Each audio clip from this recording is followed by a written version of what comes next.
The views and opinions expressed on this station do not reflect the owners, management, staff, clients, or partners.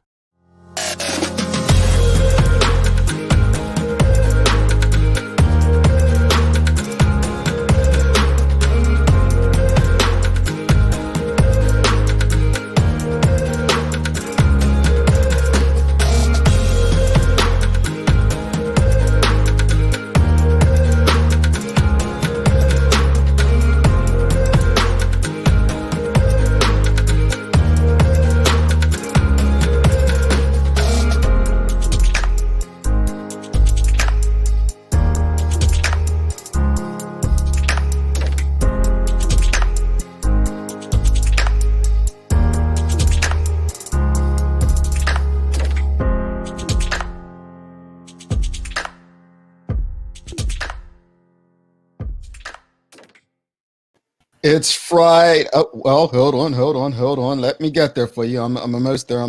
It is Friday, the 22nd day of January, 2021. Welcome to the Daily Hour, brought to you by Medical House, One Communications, and Lindo's. I'm Jamal Hartman, along with Carla Zul, and I didn't know the singer, Jackie Lambert. Thanks for making us part of your daily routine. If you're watching online, share the link. If you're on Facebook, start a watch party. If you're on Twitter, you know what to do. Just retweet it. Get the conversation out there to your network. And don't forget to like and engage with us. A good one today as we close the week with Bakari Smith, a.k.a. DJ Ibreeze of King Jyrus, is in the house. The daily play is the feud. So number one answers only. And watching Jackie and Carla guess their way to a loss is victory. You pronounced it wrong. Victory. Loss and victory, they sound similar. But speaking of losses and victories, look, we're going to have some fun today, you guys. I like fun. Jackie, you're the youngest of us by a stretch, but apparently you went sleep earlier than us all last night. The irony of that. I almost didn't make it to dinner. I was sitting there and I was just like, ugh. It's the gym, you guys. I told you I was back in. I don't make it past, I think the latest I've seen is like 9. So I was out before 9 last time. Maybe like 8:30 was the last time I saw. Okay. 9. I was in a meeting until 11:30. 9. Kudos to you. That's amazing. Like these days I struggle. All right. I watched the clock like you got this, Jack. Just make it to 9. You know what? I can't knock you. I think rest is important. You know me, my bedtime's usually 10 at the latest, right? I just you can't be productive and good at what you do if you're not getting proper rest, right? Well, at least that's what they say. But obviously there's people that prove that wrong all the time. I'm looking at my notes over here, right? Because I know Carla saw round one of this what do they call it? Versus battles, right? And I watched it. This may be very sexist, but I'm gonna say it anyway. 2 beautiful black women. I mean, they were very easy on the eyes, right? Now, if you want me to talk about the singing and the songs and how it happened, it probably ain't gonna be as complimentary. First off, what time was it supposed to start? It was supposed to start our time. Because it was supposed to be 1 in the morning UK time.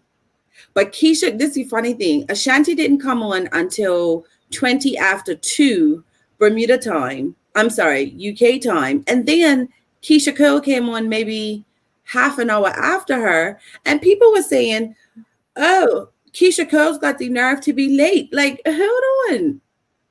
Ashanti was 1 hour and 19 minutes late. It's just that the other one was later. I don't get it. I think it was a gimmick. First one I've ever watched a portion of, and the last one.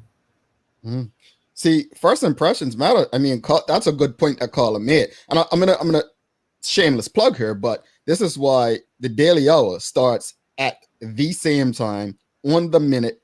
Even if we're late, it'll be by seconds, not minutes. That's the importance of making sure that your brand is on brand. And our brand is, well, it's called the Daily Hour. So we need to be beginning on the hour every day. The fact that that's Carla's first one and you turned her off, and I'm using Carla because she gave the example, but there are many other Carlas. If that was the first time them seeing a versus, it's not a lasting impression. You know, I worked for the Campus Herald when I was in graduate school. Believe it or not, I actually wrote something, and I wrote an article on tardiness, because one thing that really pissed me off in college, right? And well, this was graduate school because that was the only time I really took school seriously. I was paying it for myself. But when I was in graduate school, I could not stand people that came in mid-class as if like, you're going to interrupt the class and walk in, right? And some professors, literally, if you weren't there within like 10 minutes, they won't let you in. So I wrote this article about tardiness in the Campus Herald, and like everyone was running like, wow, this is because most stories were not hitting on real issues. It was like a lot of, I mean, I don't want to criticize other writers, but it just didn't touch on like actual stuff like that. I used to write on, I spoke about the article I wrote on the young man who worked at the campus restaurant and got a promotion due to the article I wrote. I wrote about how the weather could impact students' grades, stuff like that. But getting back to the tardiness part, I just, for the life of me, I hope that Carla's right, that it was all part of a gimmick, because that left a bad taste in a lot of people's mouths. And not just for verses going forward, but even the artists. Like, think about if someone was thinking about doing business with him. Like, it's not a good look. So I think it's bigger than verses. I think this is, and I'm not saying this is a cultural problem among us. Don't get me wrong. I mean, because the jokes come around Christmas time. Oh, family, you got to tell the family it's 3 o'clock because they'll show up at 7. I'm not even. Don't tell me it's 3 o'clock because I'm gonna be there at 3 o'clock. But see, no, I was the one. I am always half an hour early. If I'm on time, I'm got anxiety. My aunt used to do that to me because historically I have had no respect for time. But moving to the UK and like with football and stuff, like they don't play. They are to the second, especially when it comes to sports. So I was like, this is and Ashanti's there singing on her phone. She just seemed too chill to not be upset that Keisha was late, which made me wonder, wow, this is a gimmick. Because Ashanti's been off the grid as such, you know what I mean? So trying to revamp her career, because she just sat on her phone singing songs. I would have been annoyed. Like, well, Carla, I think you mentioned she was chill, and that takes me to something else. Well, if you had all that in your cup, wouldn't you be chill too? I'm pretty sure they were both drinking and seemed very relaxed due to their drinking. Who's this OT fella? Is that Keisha's boyfriend or something? I don't know. I was too busy laughing at the comments because people were really cracking on them. But it was 1.2 million people live. You did that in front of 1.2 million people. That just shows you how much you don't take your trade seriously. Even the Versus brand. That is like a slap in the face. Yeah, it's definitely disrespect to the audience and the brand itself. Teresa Stewart says, Ashanti started by saying they were having technical difficulty. Well, let's talk about the laughs and the DJ. We have a DJ on this morning, so we're going to have this conversation. But some of the jokes, like the FCC should ban this DJ for like whatever. Now, I didn't really get into that because I was working myself, so I didn't hear everything. But people were slamming the DJs. So let's say they are running late. Well, the DJ's job is to fill in and keep people engaged and interested, right? What went wrong? He did it for the first, I want to say the first, before Ashanti came, he was playing music. And then once she got there, she started singing on her phone. So it's like it was, I don't know, unless I missed something. He didn't keep it going, like as we say, the juggling going. Once she came, he stopped. So the only I'm saying aesthetic, but the only noise you heard was what was coming off of her phone and she's singing. And then even after all of that, when Keisha Cole came in, what irritated me was, and again, I've never seen one, but I do remember Bounty and Beanie were very entertaining, right? Keisha came in, plopped in her chair. They until Ashanti go first, but then she went first. But her quality of her mic, which is why I tagged you, was so poor. So you could hear the background music louder than her. I get it, they weren't going to have a band, right? But if she's there to sing and her track is louder than her voice, what's the point? We all might as well have just went over to YouTube. Well, so that's what turned me off. Makes a great point. And this is something that we actually, a very good point. I didn't watch because I was over the 2 cancellation. Now, let me put in context. To Carla's point, You tuned into your first verses and the quality, like the tardiness, and then the quality in terms of the production, right? You're no longer interested.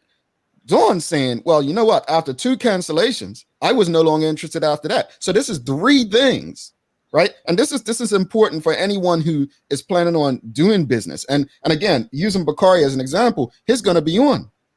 As a DJ, his brand is his everything, right? So I'm just not, you know how they say, be careful what you align your brands with? I really do wonder what's his name, Timbaland and Swiss Beats, think about all this, because the feedback is crucial to going forward. We have a lot of comments. Let's just go through them before we continue. Elizabeth says, it was a waste of my life to watch. Well, I mean, that's pretty gosh. Man, Elizabeth don't hold nothing back. Jackie, Nicole. Keisha was late, then seemed to have an attitude or in a bad mood, so it made it worse. Attitude is everything, guys. People were saying that. Yeah, I mean, she was pretty good. I mean, I liked that, though. I was like, man, I like it. You know, hey, look, I wonder if she's listening. I mean, her last name's Cole. I married a Cole. You know, I mean, you gotta. I'm not insinuating anything, folks. I didn't. I look. Don't get in my business. Crystal Lynn Al says, what y'all think about Supercent marketing her product? Who the hell is Supercent? No idea. Talk to me. Like the comments were moving so fast. I went from my computer to my phone. They were so fast. So you're gonna have to educate me. I mean, I've heard of Superhead. Well, anyway. Robert Durham says, I have no idea what you all are talking about. Must be getting it. Robert, you don't want to know. You leave it alone, Robert. Leave it alone. It was horrible, as Shawnette Bell says. I laughed after they went for break. And Elizabeth, Carla.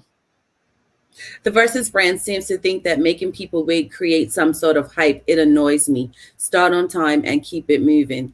But that was one of the comments that made me laugh, because Timbaland actually came in and was like, all right, y'all, let's go. It's coming soon. And that was about 45 minutes before it started. And then people were like, you must have met 5 o'clock in the afternoon. Like, you all was late coming to your living rooms. Like, the jokes were hilarious, right? But it was frustrating. And I'm seeing all these people waiting and waiting. And then I went and looked on Facebook, and it was still thousands of people waiting. It's like, come on. So hold on. I'm sure Ibreeze can appreciate this. I'm gonna give them some love. I'm gonna say maybe Versus saw how reggae vibes go. They warm up the Bucks and then they bring in, the big show. Is that a good enough excuse? They're warming up the Bucks? Like I said, they stopped. In the beginning, they were playing nice mixes. I think that held people, but then it stopped. Man, Ashanti came, and so. But she started one her hits when she came too, which confused me. I think she was singing new songs. I got the vibe she was singing new songs, because then she said she took her phone, and I think I thought it was a PR stunt, because maybe trying to give her a little bit of shine so people could say, she still got it, because she sang songs that I had never heard before. And then she got into her hits when her and Keisha, when Keisha arrived with her attitude. That people knew, which confused people. And I was just like, her DJ is, well, probably not in tune that she should be saving this. Like, well, what's going on here? So Supercent apparently was a makeup line and used the code Versus. Swiss Beats commented to her that it was disrespectful. Well, if you have no permission to do that, then absolutely it's disrespectful to go on somebody else's brand. But then, they need to be clear about their rules, and keep in mind, this is social media. So people are going to do that. We have people, you all don't see them, but people on Twitch pop up on her trying to have, some sort of sexual action with you every morning, but we don't share the comments. Well, we see them over our side, but I'm just saying. Sexual action. I was trying to keep it as clean as possible. Javel Huggins Jobe says, Supercent is a lady who has made a lot of money selling makeup online, the crayon, but I would not know. I don't purchase makeup, but maybe you all have heard of her. Well, Supercent, you were disrespectful apparently, so you need to get your act together. Jackie, I know you, were tired after the gym. But what did you like? I mean, obviously you woke up at some point. Mm-hmm. When you woke up, what did you see in your circle? So of course, I always do the same thing. I go to Twitter, and it was just a lot of complaining about how they weren't on time. Keisha had an attitude, and all I keep thinking is, at some point, you know that you're going to be running late, and you should inform your audience that things are running behind time. And there was no reason for Ashanti to go on. It kind of like it was making Keisha look bad. You don't know what the situation being late, but the artist should always. Oh, you lost me. You're back. Keep going. Am I back? Okay. That the artists should always go on together. If we're competing against each other, we should go on together, just like any other competitive sport, even if it's just a talk show. I mean, you can't play tennis alone, right? Right. So it makes it more torturous. By myself. Exactly, Jackie. Yes.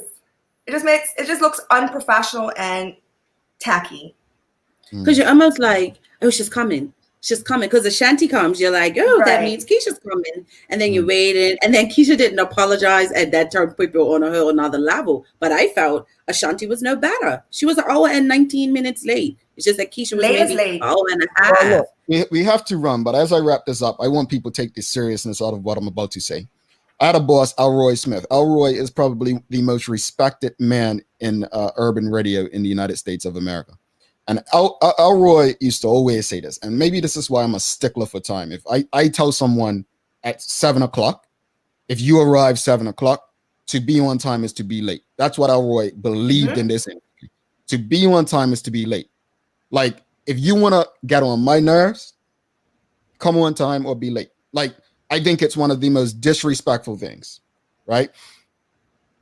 The thing that really bothered me last night was not even necessarily the time. It was the lack of respect for the audience. It was the lack of respect for people who actually came to support you. If people are going out of the way to support you and what you're doing, the least you can do is explain to them, you know, I went through something. Thank you all for sticking by. Now let's get to it.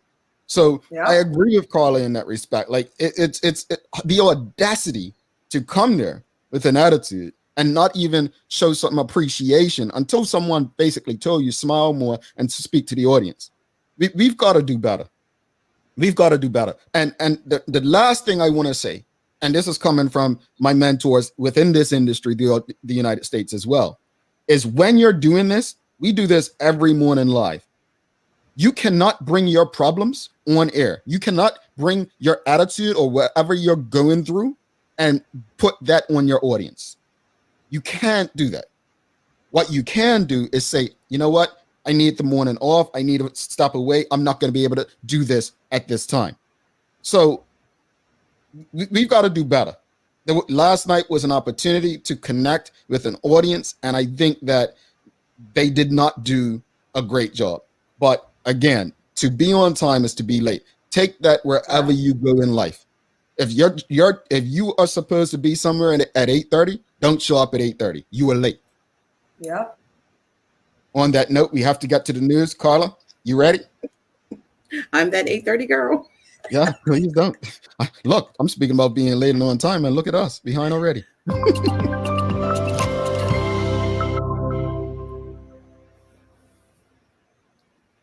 Despite attempts to play down the use of Facebook among Capitol Hill rioters, the social media giant Facebook is furnishing feds with data on users who took part in the siege, including their private messages after calls from lawmakers to do so. In a criminal complaint filed against New York City resident Christopher M. Kelly on Wednesday, a search warrant on his Facebook account was revealed.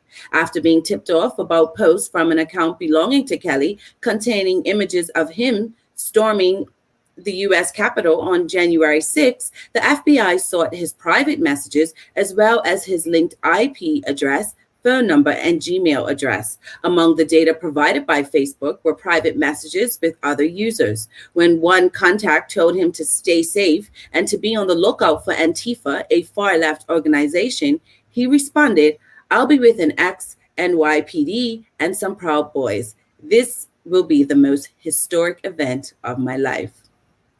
In other tech news, Google has threatened to disable its search function in Australia, while Facebook threatened to ban news content from its platform if the government does not back down from its plan to make the tech giants pay media outlets for their content, one of the most dramatic escalations amid ongoing attempts around the world to regulate big tech. The proposed law would require Google and Facebook to negotiate with local news organizations for content, with a government-appointed arbitrator making decisions if an agreement cannot be made. Britons are unlikely to be able to take their summer holidays in Spain after the country announced it is keeping its borders shut until enough people in the country have been vaccinated. Prime Minister Pedro Sanchez told a meeting of the World Tourism Organization in Madrid that the country will progressively prepare to welcome international tourists again once 70% of its citizens have had the jab, according to the Euro Weekly News. On the country's current trajectory, this target won't be met until the end of summer, ruling out an August break on the Costa del Sol for millions of Britons. When you guys have a fish sandwich, what's your favorite topping? Jackie? Hot sauce. Why did I know that? I know it's not hot cheese. sauce and coleslaw for me. I know it's not Hot cheese. sauce, tartar sauce, cheese, and coleslaw. I still put cheese. Yeah. I know. I never used to, but me too. But listen, today is Hot Sauce Day. So guess what? You got it right, Jackie. Hot Sauce Day is the perfect excuse to enjoy the feeling of fire in your mouth all day long.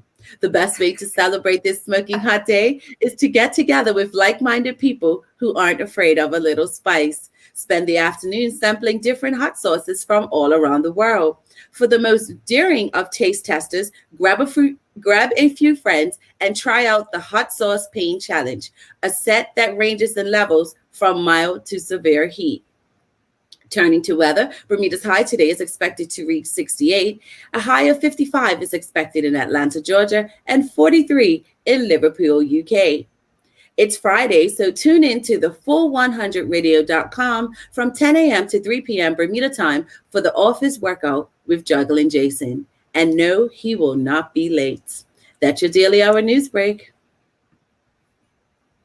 Hot sauce. I mean, my fast ended yesterday, so I'm thinking about what type of fish sandwich I'm gonna have with my hot sauce today, Colin. You know, we collect hot sauces, so we have very different ones from the hottest to the most mild. But one thing I realized during my fast is that I can no longer handle the spiciest of spice. I used to be one of those people, which brings me to this before we go to break. What do you like about hot sauce, the flavor or the level of heat? A little bit of both, but definitely the heat. And I never used to like spicy foods, but I love it when you do have to do that when you're eating. I like the heat. I noticed that because the other day I had calamari and they must have put a lot of cayenne in the batter. Mm-hmm. It's got a nice little kick on it. I like the kick. Well, I'm a heat person as well. Got to take a quick break. We'll be back with DJ Ibreeze after this. Good day, Medical House Doris speaking. Can I help you? Medical House is Bermuda's leading one-stop shop for healthcare. Medical House is a great resource for Leroy. The service is excellent. Medical House is best known for its uniforms and footwear. It has hundreds of styles of scrubs and nurses' uniforms for health professionals. Bermuda's top doctors, dentists, care homes, and the hospital choose Medical House for a wide range of products. These same professional quality products are available to you for home health care. The biggest reason to come see us is that we specialize in these areas and the education and knowledge that we provide. Medical House is on Millreach Lane in Pembroke, where there's private parking right outside the door. Call or visit Medical House today. Perrier water has been renowned worldwide for over a century and a half. Collected from a pristine ancient mineral water spring in the south of France, originally bottled in a distinctive green pear-shaped bottle, distributed in Bermuda by John Barry & Son Limited, our foremost beverage distributor, refreshing Perrier is the champagne of mineral waters. Try Perrier water in bold, natural fruit flavors with no added sugar and 0 calories. This month we're featuring peach, strawberry, watermelon, orange, pink grapefruit, lime, cucumber, and regular Perrier water in cans. Lindos, Why go anyplace else? And welcome back to the big show. It's the Daily Hour. She's Carla Zool, Jackie Lambert. I'm Jamal Hartman. This show is brought to you by Medical House, One Communications, and Lindo's, as well as our friends over there at Channel 82, where you can watch this and many other locally produced shows if you have One Communications cable. Without further ado, let's bring in our guest for the day, DJ Ibreeze of King Jyrus Sound. Good morning, sir. Welcome to the show. Morning, everybody. Well, look, Morning. before we even get into this, just give us your quick synopsis of last night's versus. Completely 100. I didn't even watch it. This coming from a DJ, folks. The first two just the cancellations just killed the whole hype for me. I forgot about it, to be honest, until I saw people talking about it.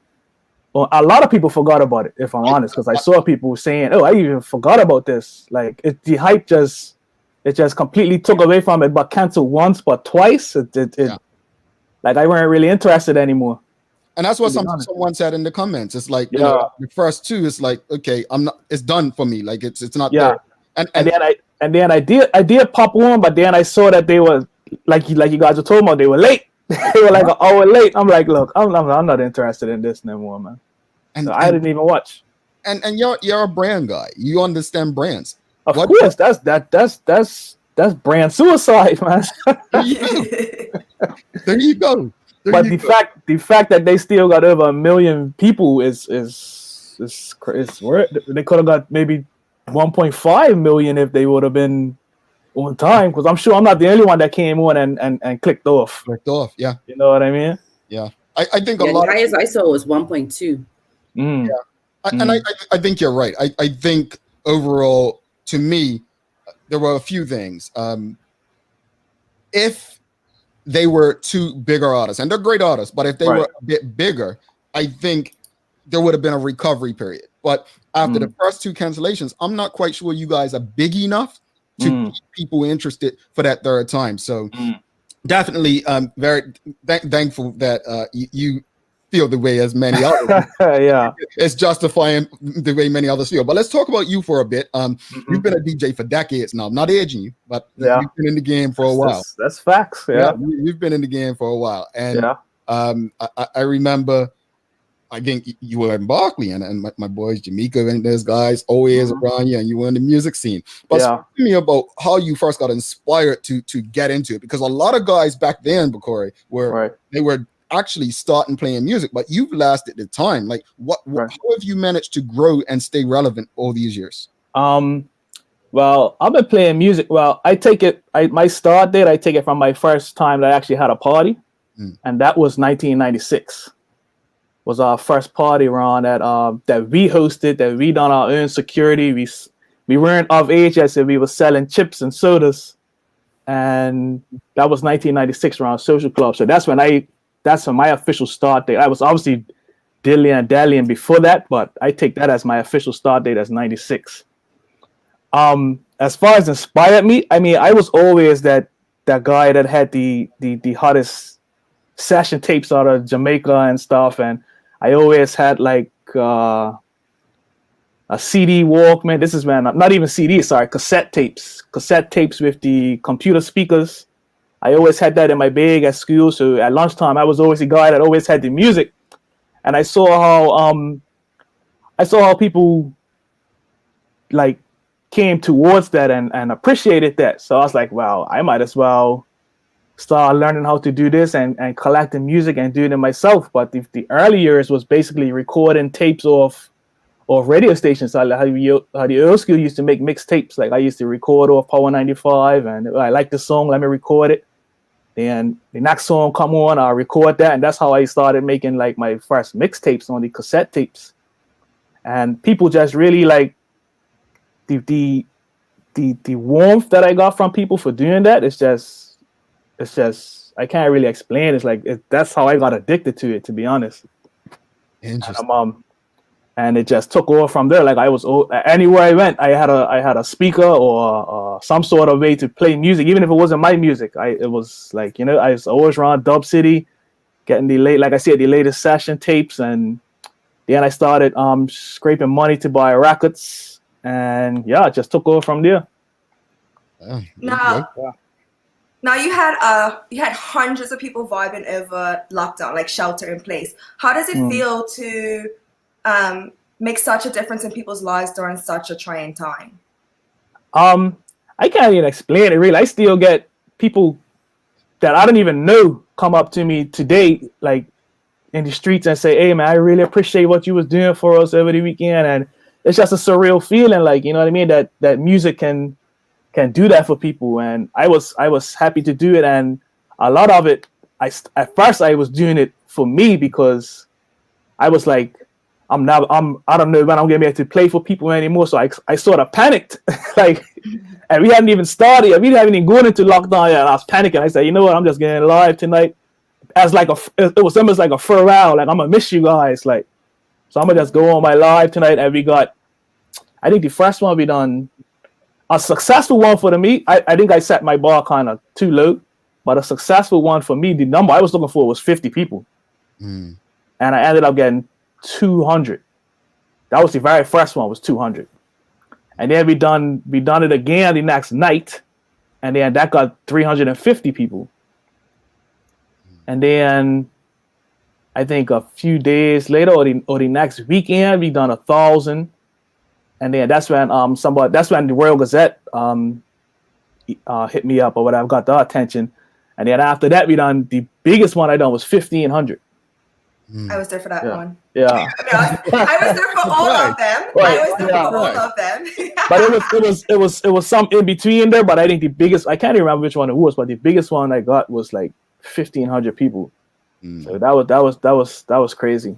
But like I said, I still get messages and random people that I don't even know, of all ages, young and people in their 50s, saying, "Hey, I really appreciate what you've done for it." And it blows my mind to this day still. So you say that you started off going live for yourself. What made you continue going live? Because you went a few more times. Obviously. Yeah, just the effect that I saw it was having on people, and the comments and the messages, and it just blew my mind. Like, it blew my mind. It was crazy.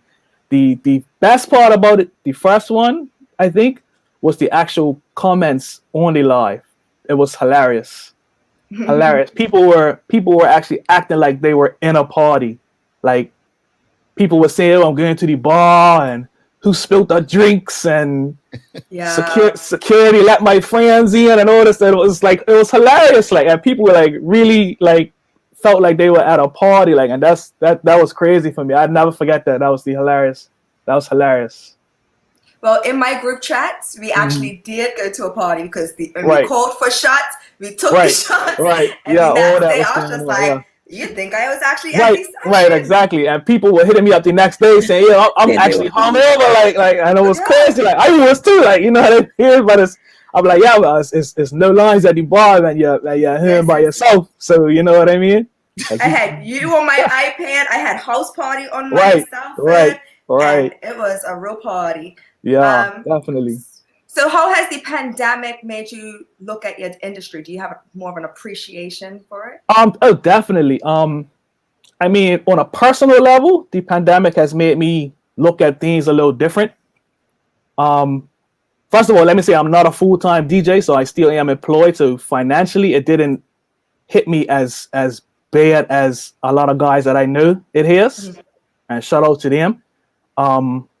But personally, it's changed me. It's put more perspective on life, how you live it, because I'm the type of person that I've been going hard, like I said, since I started, and I've been doing this for 26 years now, 2020, 26 years, something like that, and I've been consistently going hard with. Even when I went to college in Halifax, I took the song with me. Nice. And I was doing it out there. And then I've only had about 2 years off in total, and that's when my children was born. Like, you know what I mean? I took a year off and my son was born. I took a year off and my daughter was born. But other than that, I've been going hard. And it with this comment, to be honest, I've always said, "Bakari, you need to take a break." You know, and then I always say it, but I never do it. And then the pandemic hit, and then I was forced to. You know what I mean? So it sort of stopped me in my tracks. And personally, I think it was a good thing for me. Financially, it's obviously everybody's feeling it financially. But like I said, I am blessed that I do actually have a full-time job. But I mean, people used to think that I was a full-time DJ, the amount of DJing that I do. And financially, it is still tied into my everyday life because I've been doing it for so long. It's almost been like a full-time job, really. Right. You know what I mean? But the industry, it's hurting, man. It's been hurting. You know what I mean? And that's, everybody knows that. Yeah. You know? Yeah. So, the amount of people that can be together, numbers are going up, and we're allowed to go to bars. So we're slowly getting to a little bit of normalcy. Are you excited for the parties that you're going to be DJing at once outside is fully open? Right. Definitely excited. I'll be honest, I'm not pushing for it because I know it's more things going on in the world than getting back to DJing a party, like, you know what I mean? But I am excited for it. I'm excited for people, to be honest, because I know people are starting to lose their minds out here, like being on lockdown, and they really need a party. They really need to get out, you know what I mean? But I'm excited for it. Financially, I'm excited for it. Personally, I'm excited for it. But yeah, like I said, I'm not really pushing for it.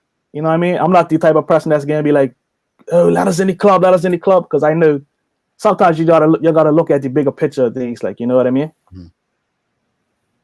Now, you've already spoken about how you got the energy from, like, with the lives, with people, you know, with the interaction, but gosh, I lost my train of thought. You were talking about with the lives, but what about the copyright? Because I know, like, I've lost Instagram videos that I posted before, and they're saying because it contains a part of a song, we no longer use it. How do you avoid the copyright issue?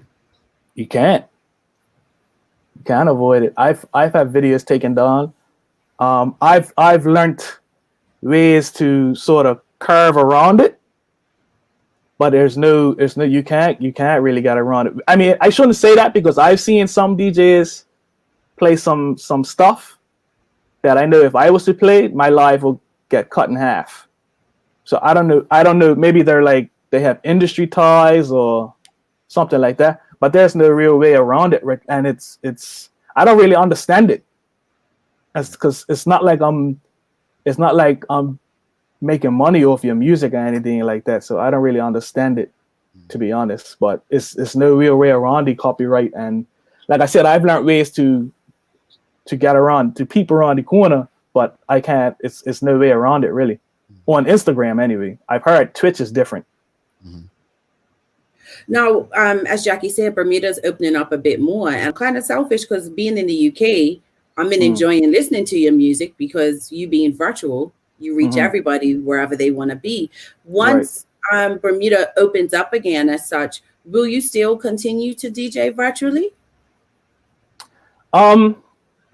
I think so, because I enjoy it, to be honest. I enjoy, like you said, reaching people that I wouldn't normally be able to reach. Especially you guys in the UK. I mean, they ride hard for me on my Instagram page. So shout out to UK IG. But yeah, I actually enjoy it, man. And you know what I mean? I enjoy DJing from my home. Like, I can finish a set and jump right in my bed and go sleep if I wanted to. Like, you know what I mean? But I do enjoy it, so I may definitely keep it up. And it's actually a growing industry of virtual bookings now. I see a lot of DJs advertising themselves as you know, not virtual DJs, but virtual bookings for stuff like that. So it may long continue. It could have just opened up a whole different industry almost. Now, I hadn't planned to ask you this, but I have to slide this in. I've been seeing you with Bernie Sanders. He's been in your yard. He's been in your selfies. How does he enjoy your music? Yeah, man. Bernie's cool, man. It's a little lazy at times, but you know, it's cool, man. It's cool. It's playing it safe. Everywhere he goes, it's playing it safe. I notice he doesn't move. It's in the same position. Yeah. It's just playing it safe. You know, no, Carla. It's a still shot. He was tapping his foot. I already knew what I meant. But seriously, what has been the biggest lesson that you've learned about yourself as an artist as a result of DJing virtually? Not really I learned about myself, but I just learned that people really enjoy somebody who can give them enjoyment, especially over difficult times like these, especially when we first went into lockdown and people were losing their jobs left, right, and center. I mean, at least they could go home and turn on some music and just see the energy that I tried to give to you, and then you give me back that same energy, and it's like a perfect combination. You know what I mean? Mm. Let's go to the audience. We have quite a few questions coming in. Obviously, some love. Look, this live's got me through lockdown. So shout out to Megan. Tawana Lee says, the party in the Barclay Gym is when I first saw the magic happen. And moments with this DJ. Yeah, that was crazy. We had I think it was us. It was myself. This is when DJ Flavor. He was in King Jyrus originally, and it was him, I, on one side of Barclay Gym, and we had like our parents' stereo speakers and amps, and we just tried to do something. It was crazy. And then on the other side, it was I think it was Kingstar,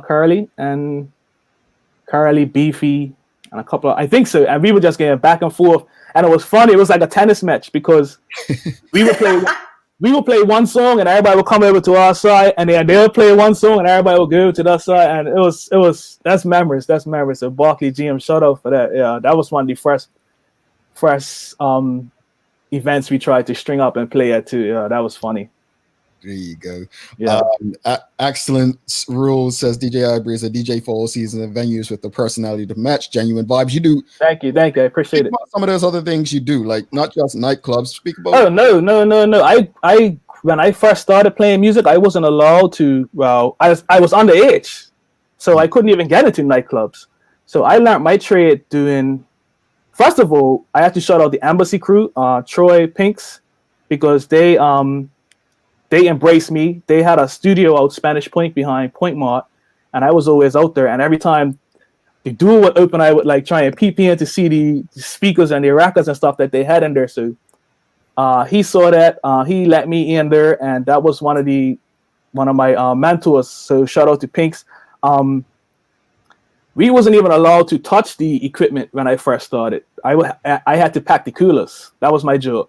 I was the cooler guy. So I came up before I even touching equipment. I was packing coolers for Embassy's parties, not even my parties, but Embassy's parties. So I used to pack the cooler, and then he taught me. He taught me about the equipment, taught me how to hook up the equipment, stuff like that. And then our first not even events, our first gigs, because our first gigs were like motocross down Coney Island. Weddings, stuff like that, PA systems for schools. That was like my first time actually doing stuff, was doing that. So then that's when I started collecting the records and stuff like that there. And they also had a bunch of records that they gave us. So we had to, learn stuff like that. And so, yeah, I first came up doing weddings, stuff like PA systems, motocross, Coney Island. That was years ago. So stuff like that, and carrying speakers and stuff like that. So, but as far as what I can do, I've done pretty much anything. I've done clubs, I've done house parties, corporate events, Christmas parties, corporate shopping nights, a lot of stuff, charity work, stuff for a lot of charities.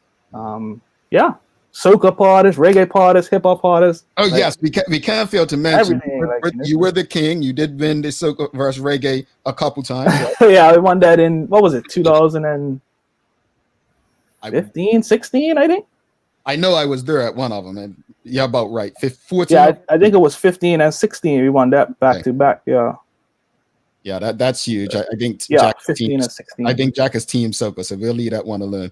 Let me tell you, I'm team vibes and music. Nikki Michelle says, do you think the DJ industry in Bermuda will ever reach the heights that it is international circles? Why or why not? I know many DJs here still have full-time jobs in addition to DJing.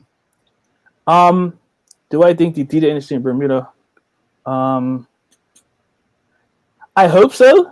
There's a few guys out there doing the things here and internationally. I've played internationally as well. Mm-hmm. But the one name that does come up is Rusty G. Mm. I think his gonna be as big as he wants, really, because he's one of the guys doing it full time. I don't know. I was never I don't know. I thought about doing full time, but I don't know. It just I sort of weighed the pros and cons, and the cons outweighed the pros at that time. Mm-hmm. I mean, it's still a possibility. Like, you know, so I'm not finished. Like, you know what I mean? But yeah, I mean, and will it ever get that height? I think it's gonna take the support of the public. You know what I mean? Mm. It's gonna take a hell lot of support of the public, because what I notice is the public teams seem to support foreign DJs more than their own DJs, and that's been going on for years. You know what I mean? So as soon as the public starts pushing the people, the local DJs, not necessarily me, but any of us, like, you know what I mean? I think because I will put us up against anybody in the world. Like, I've played alongside Mataron, Sky Juice, Metro Media, and people have said to me, this is people saying to me that I was better than them. Like, my set was better than theirs. I don't know if because, you know, these guys play music every night, so maybe I don't know. I'm not making excuses for them, but for people to say that to me, that simply means that we can compete with anybody. Yeah, you know what I mean. We just need you guys to back us. Yeah, I think that's a sentiment that Bermuda's been dealing with on so many things. Like we say it all the time on this show. We have to support locals. I was just talking to another brother yesterday who's in media industry and just speaking about like us supporting the content and places we're distributing it. So I definitely agree with that. We're only going to be as great as the home support. You know, I always use sports analogies. There's a reason it's called home field advantage, right? Sure. Because the crowd gets behind their team, and that's how we need to treat all of our artists. Sure. We need to get behind you. Sure. That's the way forward. This is really cool. Dr. Seaman says, always a nice student. You're not going to hell. Yeah. Shout out, Miss Seaman. Yeah, I'm still around. This boy kills me. Elizabeth says, do you see yourself as a mentor for the next generation of DJs? I don't know. That's for them to answer, really. But I just know for a fact that it's not an easy route, as a lot of people think that it is.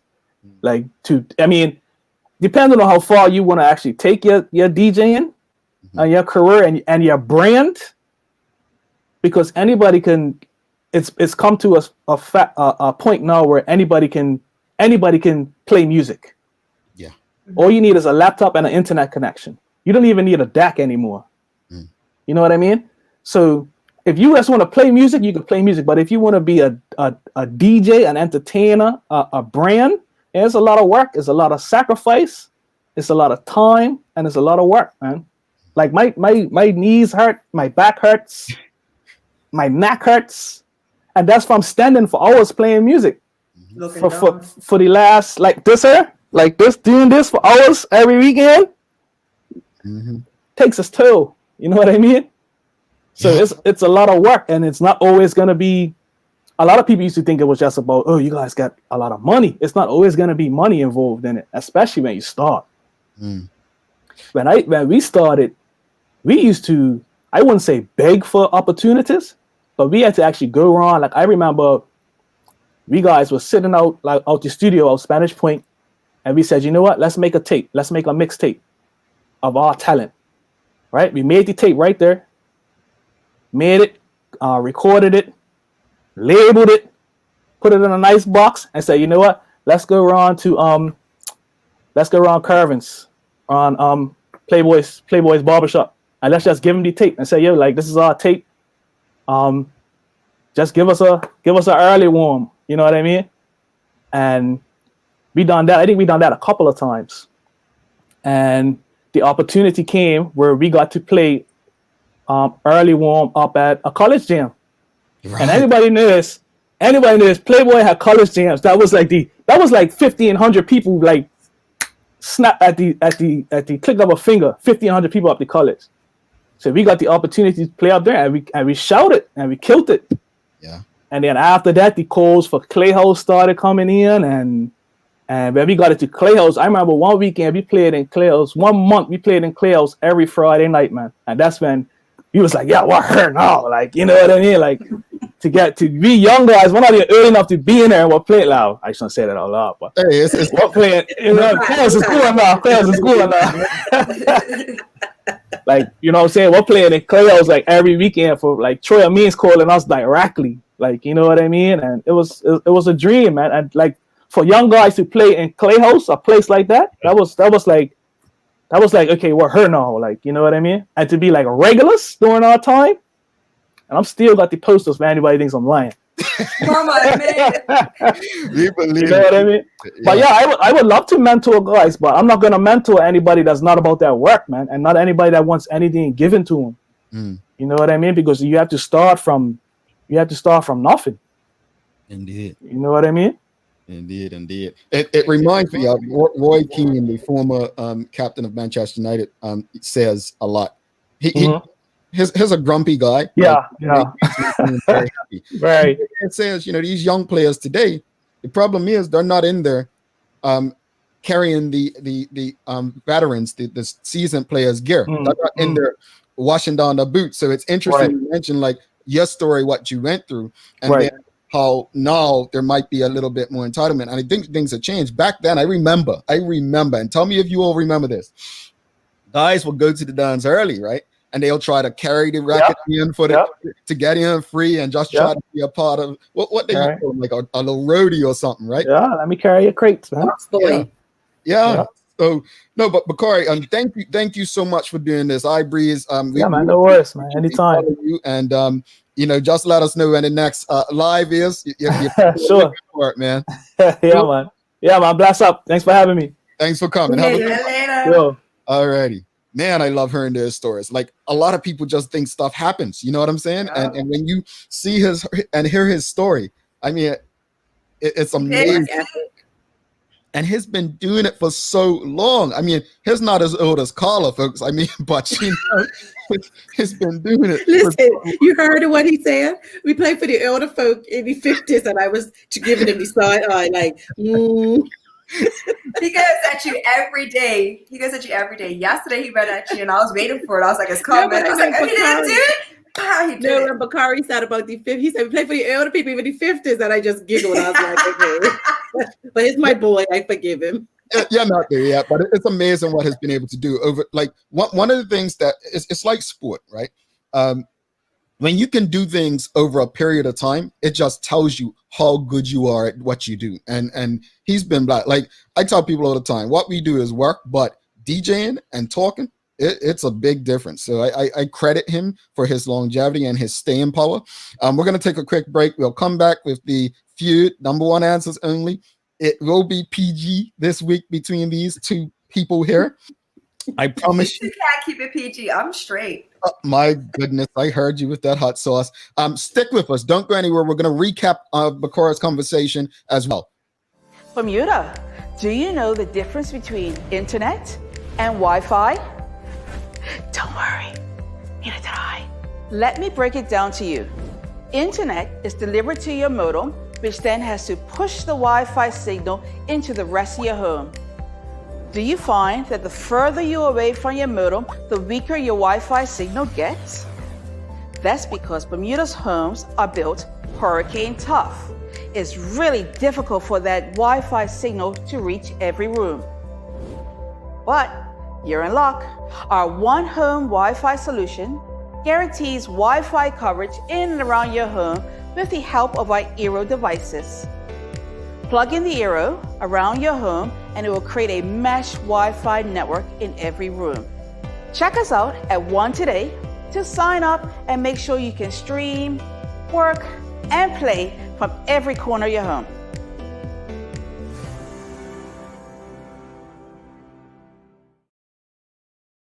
All right, welcome back to the Big Show. Carl Azul, Jackie Lambert, myself, Jamal Hartman. Thanks again to DJ Ibreeze of King Jyrus. That was an awesome conversation. What are you guys' thoughts? If you really enjoyed today's conversation, make sure you give us a thumbs up, in the comments. Let us know how you thought the conversation went. Definitely appreciate people trusting this platform to continuously have these kinds of conversations, to give background about what they do and who they are. It's so easy to develop opinions based on what you see on the surface. Jackie, what are your thoughts on today? So I've always thought that music is like a tool for healing, right? Because you guys know I love my karaoke. And knowing that you have somebody that's out there that's passionate about music and will play it for everybody else, selflessness. I appreciate it. I appreciate what he did for me during COVID. Okay, I don't like being him, and I was out on my porch jamming every time he was on live. Carla, what you got? He said something that really stood out, and I think it applies across industries, is that some people think they can just jump into something and just do it, where it takes time, it takes dedication, it takes sacrifice. So I hope that no matter what industry someone's in, that they really took that takeaway from him. It doesn't happen overnight. Yeah, I agree. And even, people look at it as like, it's just playing music. It's just talking on a radio show or whatnot. It is a lot of work, folks. Don't be fooled. I mean, what he just showed with going like this for every day, like for years, and the movement of equipment. I have seen DJs over the years, their bodies break down. It's more to it than just what you see on the surface. So thanks again to Bakari for doing this. Folks, let us know, like the show, write in the comments, let us know what you thought. We're going to do Daily Feud. Are you guys ready? Seriously, are you ready? Yes. Did you stretch, Carla? Because I don't know if you're ready. I did. All right, here we go. Here's the first question. They need your help, folks. They need your help. Daily Feud, number one answers only. Name something men do when they start to go bald. Put on a hat. Bang! Number one, Carly. There you go. All right. Shout out to Kiki's daddy.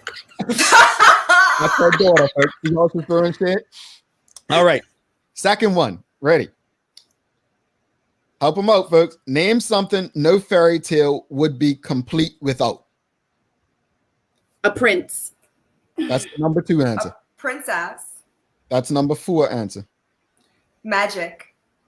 I was going to say wings. Tinkerbell. Love. Hope. Kissing. Just somebody said it. I thought Carla would have said happy ending. Oh, okay. See, I said keep it PG, and she didn't want to, go happy ending. I was thinking kissing. Happy ending is the number one answer. All right, here we go. The last one of the morning, folks. Name something you might offer someone even if they didn't ask for it. A mint. A drink. A mint is number. A glass of water. Number two. A hug. A kiss. Nope. That would be sexual assault. Yeah. Wait, what would you do if they don't ask? Advice. Oh That's my God. number three. Especially when you have a child. That's number three. Say it again, the question one more time. Name something you might offer someone even if they didn't ask for it. Money. That's number five. I said advice. What else? Number one answer. No one. Opinion? This has gotten it. Nope. The number one answer is food. Oh. I thought you said food. What'd you say? Oh, no, drink. I said a drink. Drink, and then she said water. So those are the answers for today. You all done well. Carla, give us some inspiration to send us off for the weekend. Without continual growth and progress, such words as improvement, achievement, and success have no meaning. Benjamin Franklin. All righty. Any final words, Jackie, before we head out for the weekend? Hard work can beat talent any day, but hard work and talent gives you Ibreeze. I see what you did there. Carla, Just shouting a happy birthday to our dear friend Jadal. Have a beautiful birthday today and great weekend. All righty. Thanks again to DJ Ibreeze. Got to give a big shout out to my boy, my best friend, my homie, my brother Jadal. Hey, look, he's turning 40. I know. I didn't want to put the number out there. I'm putting it out there. I'm putting it out, little bastard. Yeah, that's my boy, bro. Hey, look, I'm so happy to celebrate his birthday is like celebrating mine because 40. It's a milestone. I say it all the time. When you come from where we come from to make it to certain birthdays, it is an achievement. So happy birthday, my brother. Hope it's your best day yet. And I'll shout you after the show and just tease you for being older than me. You're close to Carla's age. I'm just going to say that.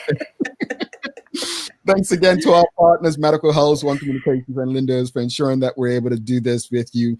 As always, we appreciate you, we love you, and we thank you all for making us part of your daily routine. If all goes well, we'll be back to do this again with you on Monday. Have a great weekend. Carla Zul, Jackie Lambert, I'm Jamal Hartman. Guess what, you all? It's Friday. No. My fast ended yesterday. I'm going to eat. Zero. Peace.